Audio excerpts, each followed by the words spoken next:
Welcome, everybody, to another great episode of Real Life Matters. Of course, I'm your host, DBoss, and we're bringing you the entertainment, the latest things happening with the companies, brands, artists, and a very important people, VIP. So I have here a very special lady who's going to be coming on today, and she is an icon in Black history and in general. But anyways, with no other further ado, I introduce to you Johnnie Walker of NABFEM, and she is the CEO and founder. Welcome. Oh, hey there. I was on my phone. Thank you so very much. Thank you. Well, this is Real Life Matters, so people do things you just never can know. That is real life. And really the thing is, it was my daughter.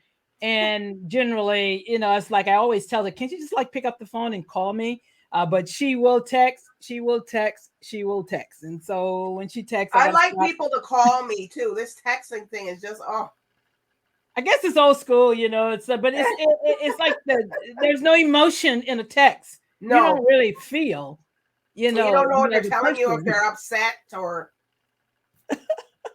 unless maybe it's a capital letter or if they use an emoji or something. Yeah. Well, I guess I look at it from the aspect of a text or nothing. Right. So I'm going to take the text. But Johnnie Walker, well, I tell you, you must get a lot, and you're a female, so people must be wondering when they see you there. Oh, so I guess you must get that a lot, right? Oh man, listen, I've had every joke that you possibly could hear, from Johnnie Walker Red, Johnnie Walker Black. Oh my gosh, it's hey, it's kind of like I don't even pay it any attention anymore because people do it all the time. Or like, for instance, I really know when someone knows me because if they send me an email or send me any type of correspondence and they say, "Sir," I know. That's I'm very clear. This person is sending me a blanket message. They don't know me from a can of paint. So, it has its benefits. I'll say it like that. Right. But, I guess when your mom was naming you, maybe she thought of something. So, you know what? I was the last born, and my dad did not have any boys. And I think that he just was like, my name was going to be Johnnie. It didn't matter. That's just what it was going to be. And like I said, all girls, no boys. And it is what it is.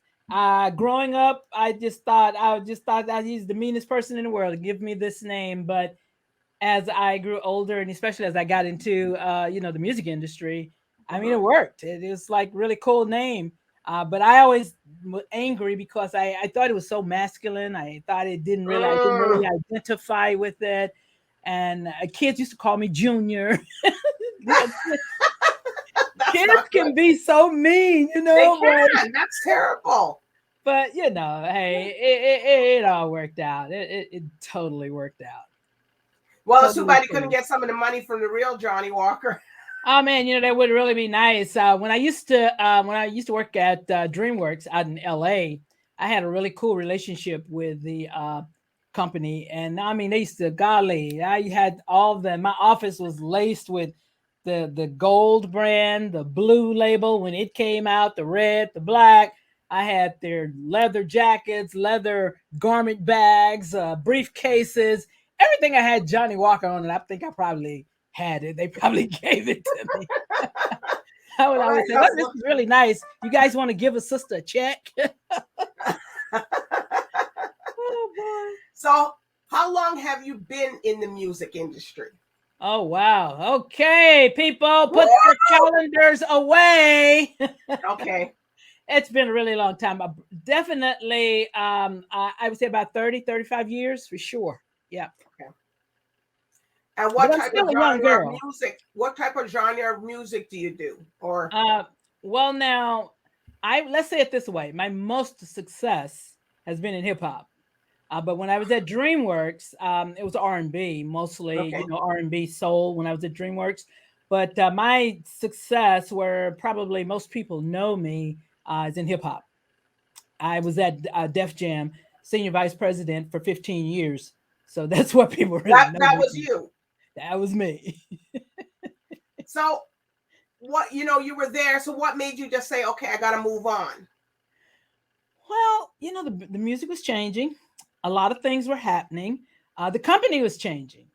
And so, yeah, I always like to say things just happen the way that they happen. And Hmm. it's an amazing opportunity came before me. It was the opportunity to be head of Black music. Wasn't a lot of women in those kinds of positions, and I couldn't turn it down. It's like, wow, this is my opportunity to have next. Because I had signing power. There were just a lot of powers that I had as head of Black music I did not have at Def Jam. So it was appealing. I left. So when like okay, so you always knew you wanted to be an artist in the entertainment industry, or you just, or how did that fold out? Did it Oh, fold out younger life, or girl, I am not an artist. I couldn't sing if you put a gun to my head. Okay. I am not an Mhm. artist. I cannot sing. A lot of people have thought I could sing. I cannot Wow. sing. I cannot. I cannot. But you can My rap. career background, I started out in radio. I've done country radio. I've done pop radio, R&B radio. Mhm. But the thing about R&B radio, it opened a door and created opportunity for me to meet the powers that be at Def Jam. And that's how I got to Def Jam. And so it's Wow. kind of like a trajectory that took me from radio into the record industry, onto some of the other things that I've done in my career. But no, I can't sing. So did you go to school, or did you take this in school, or you just got to know the craft? Well, I'm really more, I like to say I'm more self taught, Okay. because in the early days, you had to have what they called a radio telephone third class license in order to be on air. You couldn't just get a job like they do now, just go get your job at a radio station and you're on. In those early days, you had to have that it's radio telephone third class license. You had to have that. So I took a little course that focused on that license, because I said if I get this license, then I could go after my pursuit, to get into radio. So Right. I took that course, got the license, and just went after radio. Unfortunately for me, where I was living at the time, there were no opportunities for a Black woman, um, in radio. I mean, the radio stations were pop, they were country, there just weren't any Black radio stations. So that's when I tell people my career started in country music, because I wanted to be in radio. I really did not care. I didn't care if they could have been playing Disney jingles for all I cared. I wanted in that studio. And so the first opportunity popped up at a country radio station, and even at that radio station, they hired me to be a receptionist. They did not hire me to be on the air. uh, Well, and you're getting closer but I was though. inside. Look at man, I was inside. So the key thing is I would go to my GM often, and I would always, like, hey, you're sleeping on my skills, and he would just laugh like whatever. And what happened for me is there was a jock that did not come in. I guess I don't know if he was sick or whatever. He didn't come in. So I was calling around trying to find a replacement, somebody to come and work in his spot, and couldn't find anybody. And so my GM was like, I said, it's going to be me or it's going to be you, one of us. And so he put me in. And one of the funny things, let's think now, it's Mississippi, it's a country radio station. He came to me and he said, okay, just play the music and don't say anything. Don't say a word. Now you got to think 70s, Black, country music, Oh. Mississippi. He just didn't want me to say anything. And so he came in and said, this thing feels like a jukebox, like it's just playing music and nobody's saying anything. That's what you told me not to say anything.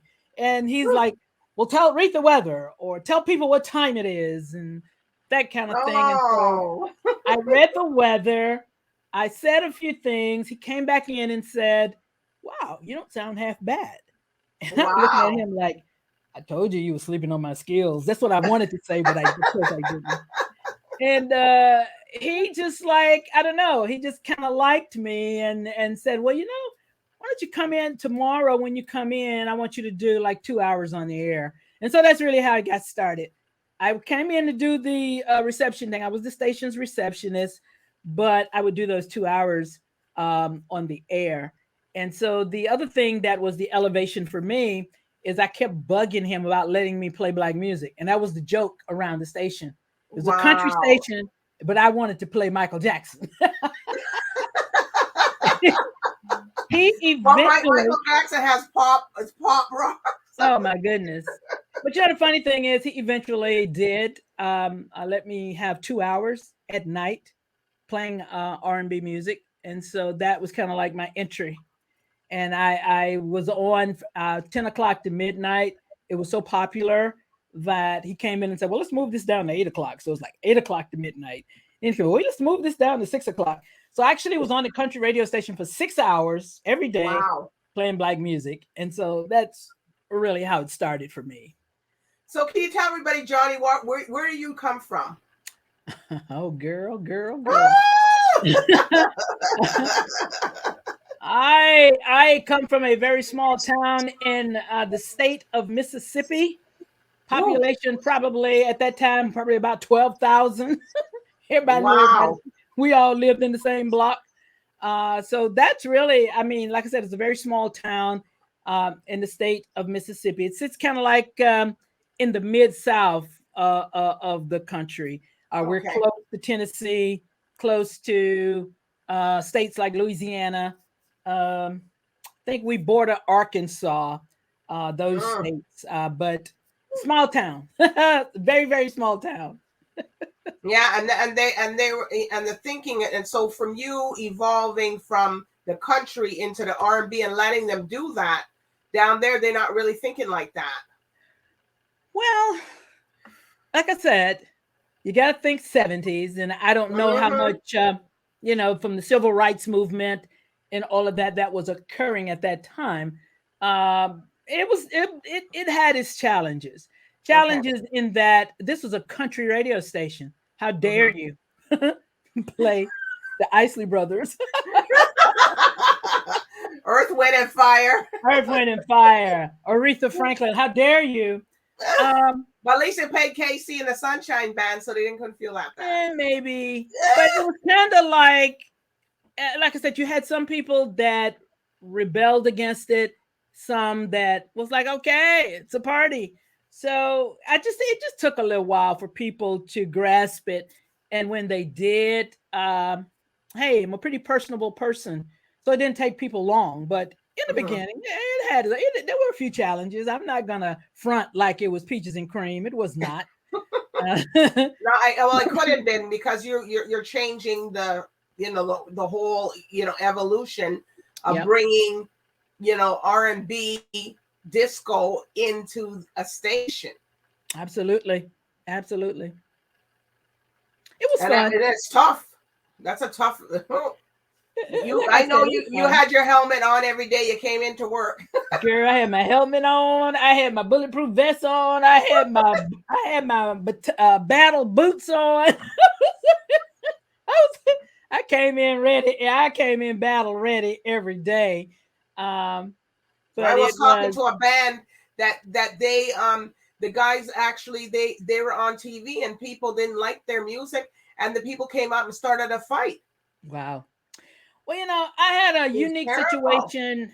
I had a unique situation during that time where we had a contest called the World's Dirty Truck Contest.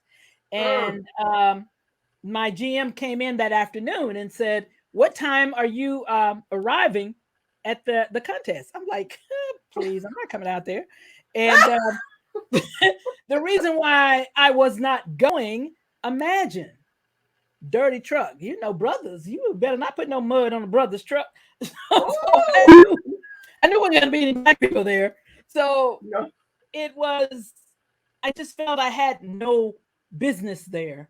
Mm. And he was like, you're part of this station just as everybody else is. And you can't not come for whatever reason you're choosing not to come, it's not good enough. You have to be there. Wow. And so I didn't want to come. As a matter of fact, I was a little afraid. I was a little afraid to come. But, I just, bit the bullet and went. And I was right. When I got there, there were no black people there. It was And only you. that, me, yeah, I was the color icon. But the funny thing is when the general manager who came out to thank the sponsors and do all of that, you know, good stuff, make everybody feel good, and he introduced the staff. And as he introduced the staff, he was introducing the people on air, and people was whistling and clapping and carrying on. And when he Mm. introduced me, and I walked out on the stage, it was like silence, Oh just my God. quiet. And I'm You probably standing felt like getting in your car and going and drive off. I actually wanted to. But what I did go to the mic.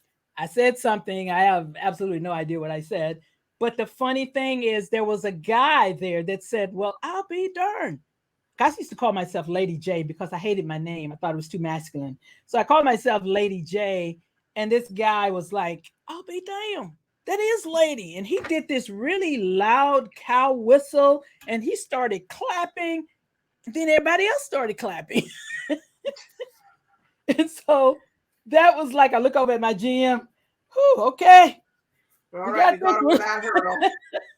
But that kind of like was him doing that whistle, him recognizing, I guess he recognized my voice. And the fact that he whistled and clapped, everybody else kind of followed suit. Mm-hmm. And I really didn't have any further problems at that station doing what I was doing. And it just happened that way. I guess the cards were lined up right or appropriately in the universe on that particular day, because everything was kind of really cool after that. All right. So what made you want to start NABFEM? Okay. Well, NABFEM started, it was really number one, a passion. Number two, recognizing a problem. And number three, taking on the responsibility to say, yes, I can. Um, that story that I just told you from Mississippi to the time that I spent in Memphis on the air, to going from there to meeting Russell Simmons, to deciding to go to work for Def Jam and climbing the ranks, getting to the position of senior vice president at Def Jam. I Wow. felt that there were a lot more women out there Mm-hmm. that wanted an opportunity like that. I felt that there were a lot more women out there that wanted to do these things. They just didn't know how to break those barriers. They didn't know how to get inside, or if they got inside, really, what am I going to do? And so we started the organization to be a voice, a face for women, Black women. No Mm-hmm. disrespect to anyone else. It's just that at that particular time, we were in Black music, um, Black artists, we were Mm-hmm. Black executives, and that was the other thing.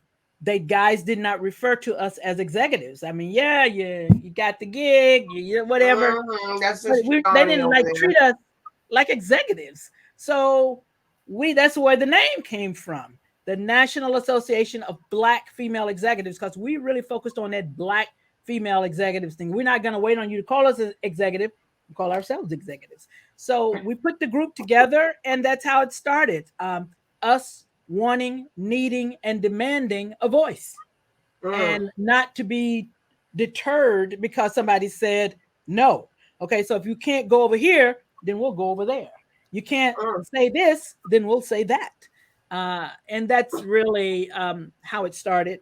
And the funny thing is, when I put everything together and went to just try to find me some sisters that would have my back, I'm telling you, I found a lot of women that was like, "Oh wow, yes, I want to be a part of this. I want to be a Mm-hmm. part of this." And so that was the fuel that we needed to build a flame that we call NABFEM. All right. So with NABFEM, it's true because a lot of women, we're in media, entertainment. It's really dog eat dog world up there, and some men still don't even address you. Woo, oh, we should just do a little show, or something. But if their show is, it's big, So Yeah. and it's like, excuse me, we're working just as hard as you do too, Exactly. and Exactly. even harder because we got to put it out there. Oh, no doubt. No doubt.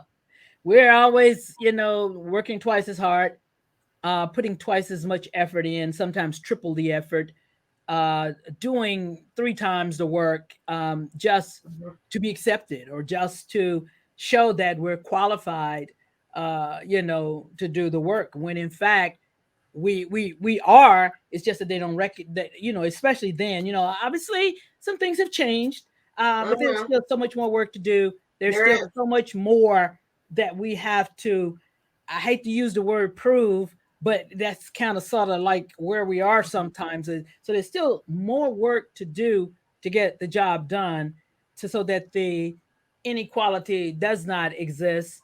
The things that we're experiencing with, the wage disparity, these things are still Mhm. there. They were there 20 years ago when we started NABFEM. And the irony is they're still here today. We still deal with that. I'm doing Mhm. the same job that you're doing. Right. I'm making 90K, hypothetical numbers. I'm making 90K and you're making 100K. Okay, something's Mm. wrong with this picture. Something's Yes. wrong. No, but it's very difficult. Like even with me, my name is DBoss, so some people Yeah. can't accept. So a lot of people think it's a man and it's a. And I said no. My first name is Darlita. My last name is Bostic. That's how I got DBoss. Mm-hmm. So I'm sorry that if my initials matched up, but Well, some that men that can't kind of work. accept it. Yeah. They always want to say, well, who's the boss of you? And I'm like, well, no one's the boss of me. It's me. There you So, go. and that's another thing that men can't understand, and they have a lot of trouble to accept it. They say, "Well, why don't you just call yourself Lady D or something else?" And I almost say, "No, that's not what I'm calling myself. I'm sorry." So true. So But they very always want you true. to change what you come and identify yourself with, because maybe it's a strong and maybe we're doing something right. And it's like, wow. Well, it's intimidating for some. Mm-hmm. Those that are not intimidated become some of the biggest supporters of our Mm-hmm. organization, men, because they're not intimidated by. But if it's hate to say it, if it's a lazy guy, if it's a guy that's really not, pulling his weight, and there's a sister over there really doing it and Working. making it happen, he's a little bit intimidated by her. He needs to do what he can to hold her back because she's making him look bad. And so that does exist, man. So how do you source your people that go into this organization of yours, NABFEM? Okay, when you say source, tell me exactly Do what you you mean. source, or how do you get the people to come into that, or do you select them yourself? Oh, no, no, no, no, no, no. I do not. Now, basically, our situation, or I would say it's really simple, real simple. You can go to our website at nabfem.org, click membership, complete the profile, join. Um, Okay. we wanted to simplify the process. Again, I know that there are like a lot of groups now.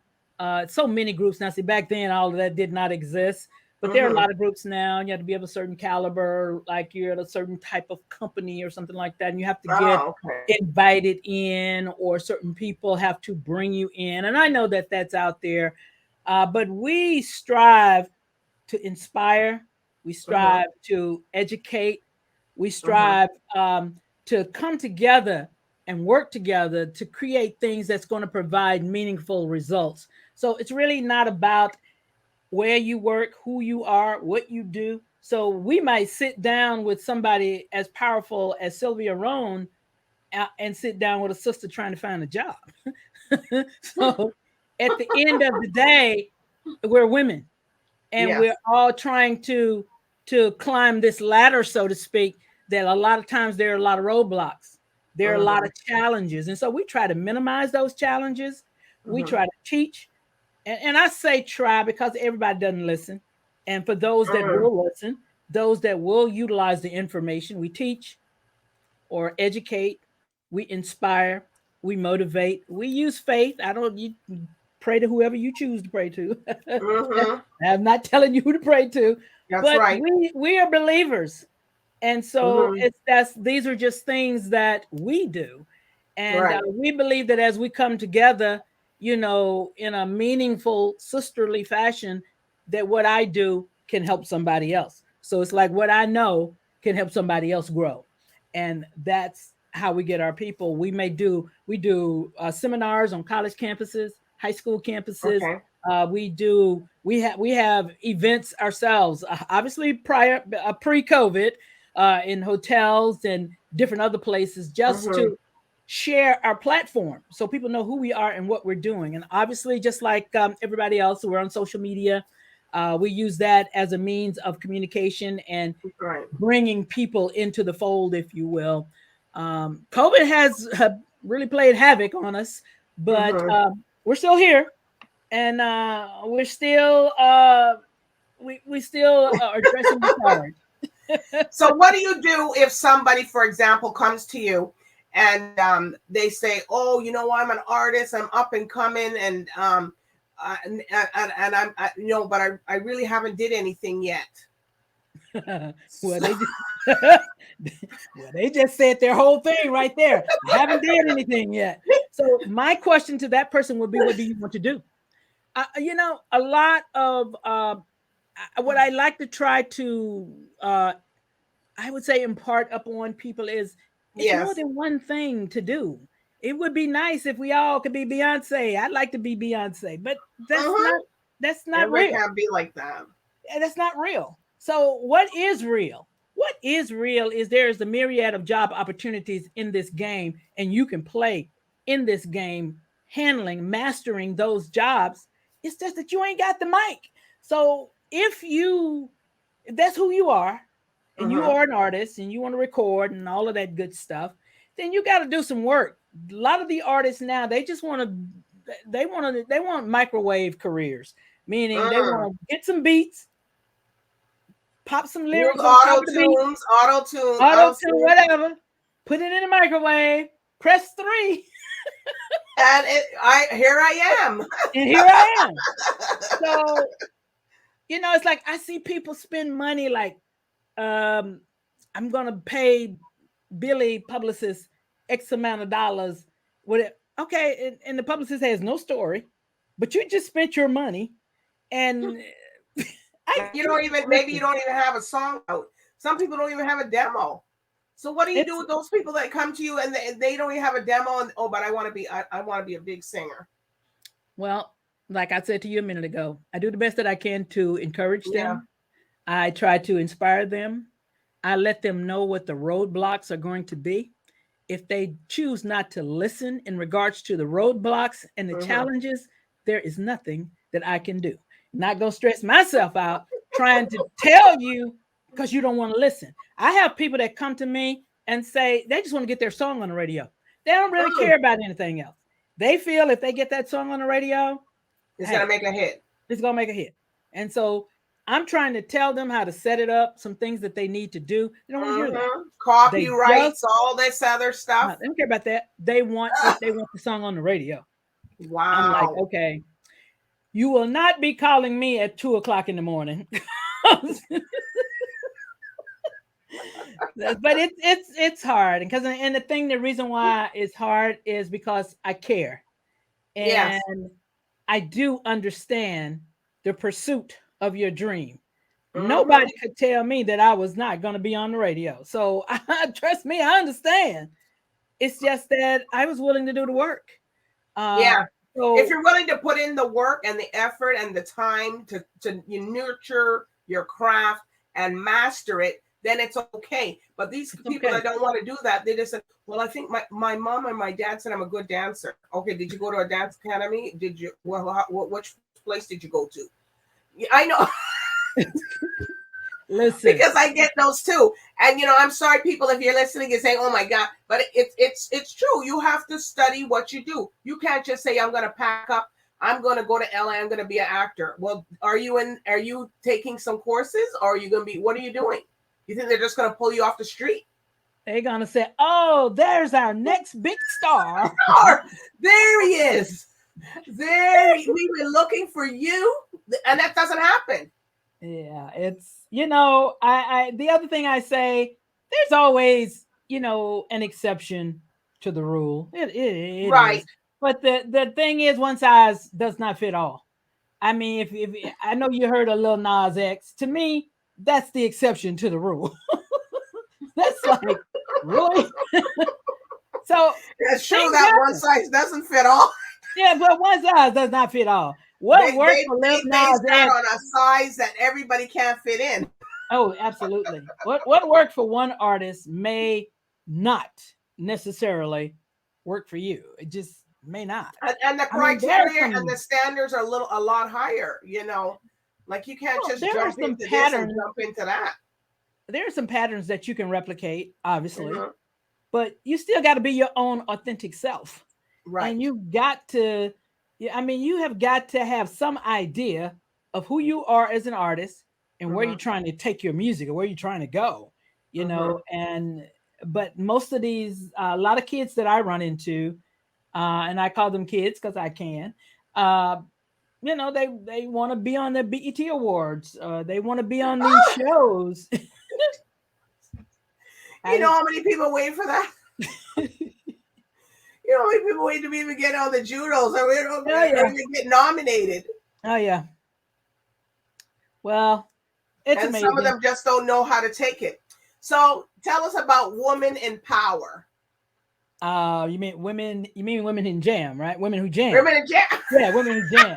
Well, women who jam is women in power. It can be Uh, women who women who jam. jam Women actually who was jam. first. Yeah, well, women That's, in power. I guess I'm thinking about something else. that's okay. That's okay. But listen, women who jam actually was first introduced in Toronto. We Really? Yes, we had a conference. We used to Our very first conference was in Toronto. Very first. Wow. And we had a showcase. I believe you guys had, I believe it was called the Capitol Theater, if I'm correct. I may be wrong, so don't Hmm. quote me on that, but I believe that's what it was. But anyway, we had like Julie Black, we had Michi Oh, Me, we had oh, on the they know Wheels them. of Steel, we had oh gosh, what's the young lady's name? She was a DJ. Um, I'm gonna say Indami. I may be wrong. I Paula? can't. I No. know we had. Girl, listen. We had the cream, baby. Like I said, we had Julie Black. We had Michi Me. Woo! And We they're had big. Divine. Look, we had Divine Brown. Listen, Wow. we had the show, and so what we were doing, um, we had Mel. Is it Mel Boogie? Is it Mel Boogie? I think maybe Mel Boogie. Anyway, look, Mm. we had the DJ and we had some DJs from the states. So we were Mm. bringing the DJs from the states, and we had A Marie from the states. We had a couple of artists from the states, and so we mixed it all up, and that was our women who jam. We had the artists, we had the DJs, we had the people from, at the time it was Flow 93.5, I believe. Yes, yes. Okay, And so we probably had the Michael DJs. Williams. Did you have Michael Williams? We had Farley Flex. Farley Flex? Uh Yes. oh gosh, I can't remember. I Woo! remember Farley Flex. Um, we So what had is it that what DJs from everybody did? Flow. What everybody did it was a party, a jam session, or what was it? Yeah, yeah, it was a jam session. The DJs was, of course, like they were kind of like, maybe we're gonna call them the little, more or less power players, because artists need you guys to hear my music. So the artists perform, Mm-hmm. DJs acted a little bit like MCs or what have you, and then we had the DJs on the turntables. So it was just Wow. it was a big night. It was big. So what was it, all R&B or was it funk, Yeah, it was soul? mostly it was pretty much all R&B. Yeah. Okay. But it was Wow. fun. It was fun. So this It is was what a you lot do. of Well, fun. you can't do it now. So what do you so when the restrictions are lifted, I guess are you gonna start back with that? We certainly look forward to it. One of the things that we've done, we started a radio show. It's only 1 hour, but that just kind of something to keep the momentum. So, but the beauty in that is we're on 20 radio stations. They are low power FMs, internet, and some college radio stations. So we do that. We also do Women Who Jam showcases pre-recorded, and we come back and we play them on Facebook Live or Okay. on YouTube. And so we were very fortunate in that at the last year's presidential election, when Joe Biden and Kamala Harris won the White House, Mm-hmm. we were sought after to produce an event, more or less a thank you type of event.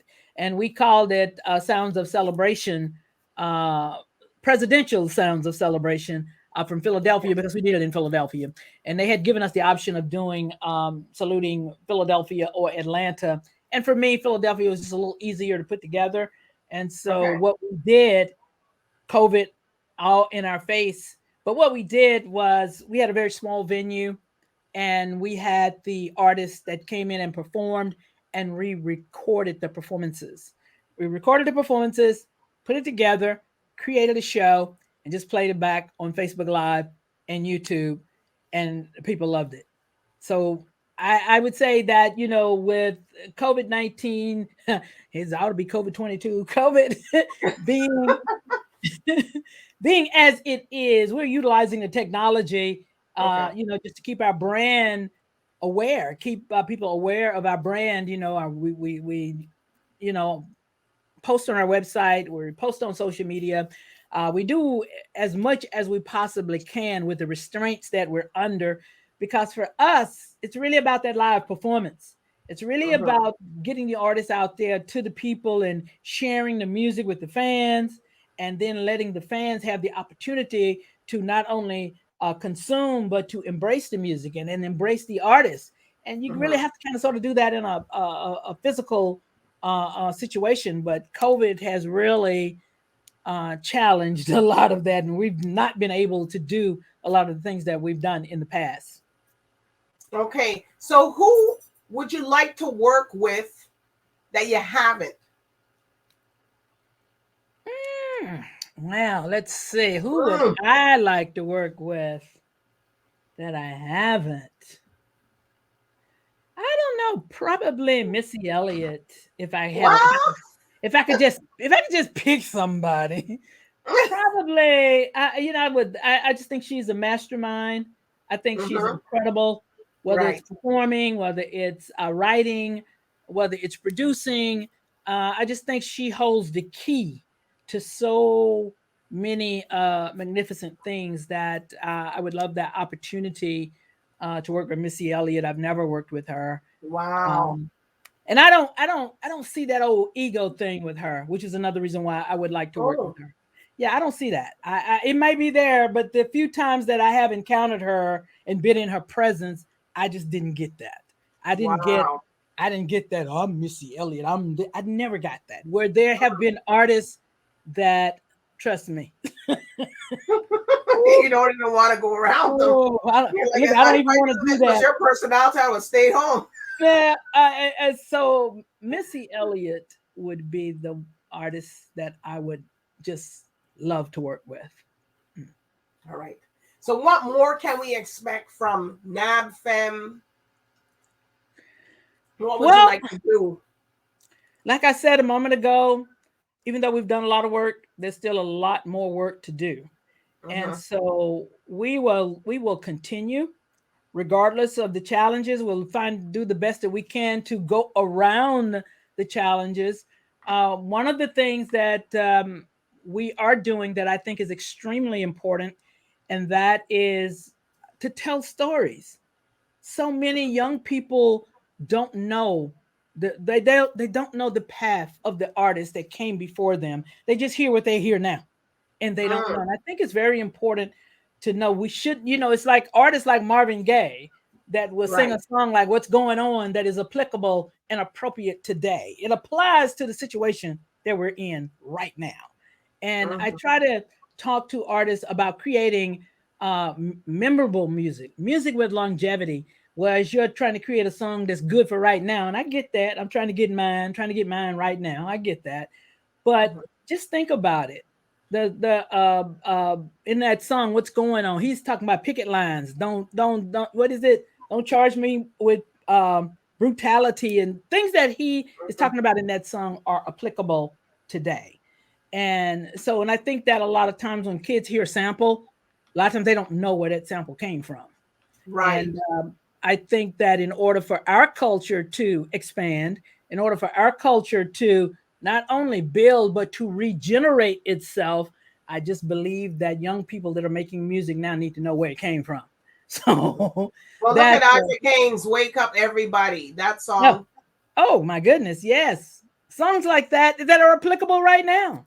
They Yeah. are, they're totally applicable now. No more And sleeping in bed. You know what I mean? mhm. You better wake up. So we just want to teach more.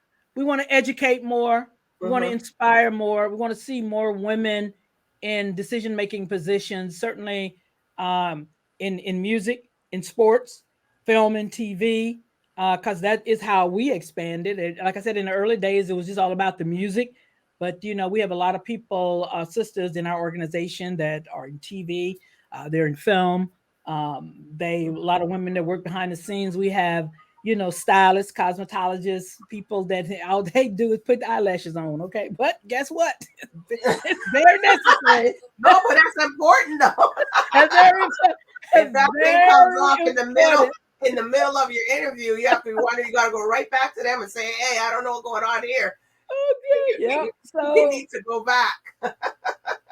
So we just kind of like try to touch everybody, people that are willing to share information, people that are willing to share what they know so somebody else can grow. Those are people that we target. Those are people that we surround ourselves with, and we teach each other. We learn from each other. And so I think that as we continue to grow beyond this virus, we will continue to teach, and we will continue to share information or share knowledge with those that will listen. And Yeah, that's the I talk to a lot of people that try to give people advice, and the people that are entertainers that are big, and they said that they will call you, ring you down. They say they're calling you Johnny all the time. So as soon as you get you on the phone, and then what happens is you're asking, "Oh, can you give me some advice?" And then they turn around, I don't want to hear that. well, It's true. and they don't want to listen. A lot of them said they give the advice and then they don't want to listen because maybe their friends have already pumped them that they're supposed to be at this level. Hmm. Well, I think a lot of times it's almost a catch 22 because an artist should know where they're going. What if they should have an idea of Mm-hmm. where they're trying to take themselves as an artist and their Mm-hmm. music. But big strong but here is you might have an idea, but if you don't have a roadmap and you don't know how to get there, sit your butt down and listen. A lot of Mm. times, like you said, if they're friends or somebody that hype them up, man, you should be hosting the Juno Awards. Yeah, You right. better look Seriously. if you can host a local event. Yeah, but right, they've never hosted a local event. But see, they may have a song, or they may have a little traction. They may have a little traction in the market, and people know who they are, and they've Mm-hmm. been gassed up. So when they come to you or they come to someone else, they just really want to be hosting the Juno Awards. They really don't want to hear all that other stuff. They don't want to hear all that. They simply, you need to tell me how I can host the Juno Awards. That's where I'm supposed to be. And Well, people got to look at Steve Harvey. He was in comic and he was this. Now look at him, and it was a long time before he got those things. well, and he doesn't mind telling the story that he slept in his car. He he Mm-hmm. he he shares the story, but we are dealing with a generation now. This It's different. generation, what, Z? Wait a minute, that's I that don't know what generation it was, Z. Z or F. Let's go with X because I think Z they like 19 or something like that. Okay. This generation they're not. I mean, I just like they're not gonna get the 20-year pen. They're Mm-mm. just not. That they don't. They're not listening to do the work. They're not Oh listening to no, they're build not a gonna. career. They're not. They don't Man, want they're to not gonna be listen. anywhere that long. I Mm. think they hit and they go. They hit and they go. Many of them will be, I believe, many of them will be entrepreneurs. They will work for themselves because they just don't have the wherewithal to work for somebody else. They'll work for somebody else till they can maybe get a little nest egg and they're out of there. So they're not going to be at a company 30 years or anything. I don't see that. I could be wrong now. I don't see that. These kids are like, hey, they want it and they want it now. Yeah. And I'll worry about tomorrow when tomorrow comes. ASAP. ASAP. That's it. Right now. So there's any shout outs that you want to give to people or your people? Golly, man. Shout out Aisha Wickham. I think she's at golly, I don't know the company Ontario. Golly, I don't know. I don't know. It's a music entity there in Toronto, but I'm getting the name wrong. But shout out to Aisha Wickham.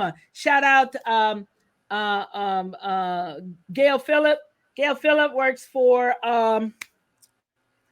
oh gosh, I can't think of the name of the company right now, but Katie Ann is a good friend of mine. Toa Beer, shout out. Divine Brown, shout out. Michi Me. Oh gosh, man, it's so many. Farley Flex. It's so many people that that we had relationships with, friendships with, and we still have them. Aubrey, hey Aubrey, if you hear this, see this. Just Factor. That's what was bugging me, man. Gail Phillip works for Factor. Just so many people that we came to Toronto, didn't know a soul. Wendy Vincent, incredible publicist there. We didn't know anybody. These names that I'm calling are people that embraced us. They embraced the mission of our organization. Wow. Man, they took us around town. They showed us the landscape. They introduced us. Shout out to Counselor Thompson. Oh my God, man. I'm telling you, it is so many people, and more that I talk, more people's names are popping in my head. But yes, an incredible group of people. Elisa Washington, I believe, your first in WNBA sports agent, and I believe she is an actual NBA sports agent now. Yes. Oh, listen, I'm telling you, the list is huge. It's a lot of people. So if they want to find you on social media, where can people reach out to you on? NABFEM on social media, just Facebook, NABFEM, Twitter, NABFEM, Instagram, NABFEM. But now on Instagram, I am NABFEM Prez, Prez. So it's NABFEM, NABFEME, Prez. And all of the other accounts, Miss Johnnie Walker. And I always put the Miss there because if you just put Johnnie Walker there, the liquor comes up. So Miss Johnnie Walker. Is this, a liquor brand? Just, hey man, that's the cross I bear. But all right, it's all good. It's all good. well, you know, it's been a pleasure having you on, Johnnie Walker, to learn about your organization, your story, your journey, and your journey's still continuing. And people support it. Go join the membership at NABFEM. You know, just go in there and they'll see your application and they'll reach out to you. It doesn't matter if it's COVID or no COVID. The thing's going to be going on anyways. Listen, we're coming back. We're coming back. So Toronto, get ready for us. We're coming back. Whatever this situation is, it will run its course. As my grandmother used to always tell me, this too shall pass. So that's right. So everybody, I want to thank the viewers.